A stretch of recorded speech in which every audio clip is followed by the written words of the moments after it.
মা সারদা দেবীর চিত্রকথা থেকে পাঠ, লীলা সংবরণ ও শেষ বাণী। শ্রীমা জয়রামবাটিতে আছেন। 1919 খ্রিস্টাব্দে 13ই ডিসেম্বর ভক্তগণ তার জন্মোৎসব করলেন। অগণিত ভক্ত তার দর্শন ও প্রসাদ পেলেন। সারাদিন বেশ আনন্দে কাটল। কিন্তু বিকেলের দিকে শ্রীমায়ের ভীষণ জ্বর। স্থানীয় চিকিৎসায় কিছু হলো না। ক্রমেই শরীর দুর্বল হয়ে পড়ল।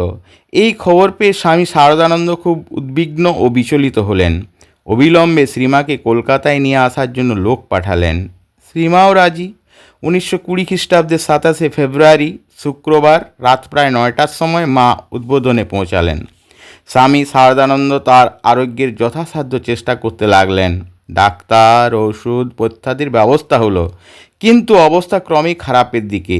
রোজ 3-4 বার করে প্রচণ্ড জ্বর, আর জ্বর বাড়লে প্রায়ই কোনো হুঁশ থাকে না। তাই চারিদিকে বিষাদের ছায়া। একদিন এক ভক্ত শ্রীমাকে বললেন, মা, আপনার শরীর এবার বিশেষ খারাপ হয়ে গেছে। এত দুর্বল শরীর কখনো দেখিনি। তখন মা বললেন, হ্যাঁ বাবা, দুর্বল খুব হয়েছে।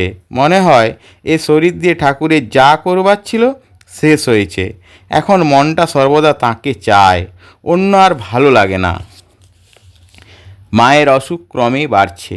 শরীর এত জীর্ণ যে বিছানার সঙ্গে যেন মিশে গেছে। ডাক্তাররা একেবারে নিরাশ। শেষ 3 দিন মা সবসময় আত্মস্থ থাকতেন। অবশেষে 1920 খ্রিস্টাব্দের 21শে জুলাই মঙ্গলবার রাত 1:30টার সময় শ্রীমা স্থূলদেহ ত্যাগ করেন।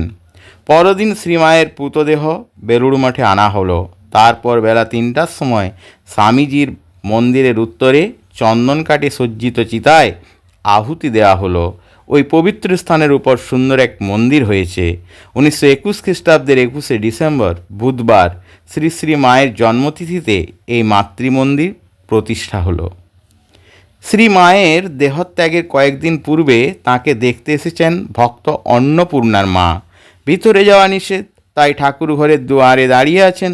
হঠাৎ পাশ ফিরে মা তাকে দেখে ইঙ্গিতে কাছে ডাকলেন। তিনি কাছে গিয়ে প্রণাম করে কাঁদতে কাঁদতে বললেন, মা, আমাদের কি হবে?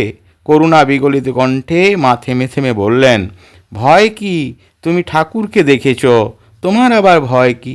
একটু পরে আবার বললেন, তবে একটা কথা বলি, যদি শান্তি চাও মা, কারো দোষ দেখো না, দোষ দেখবে নিজের।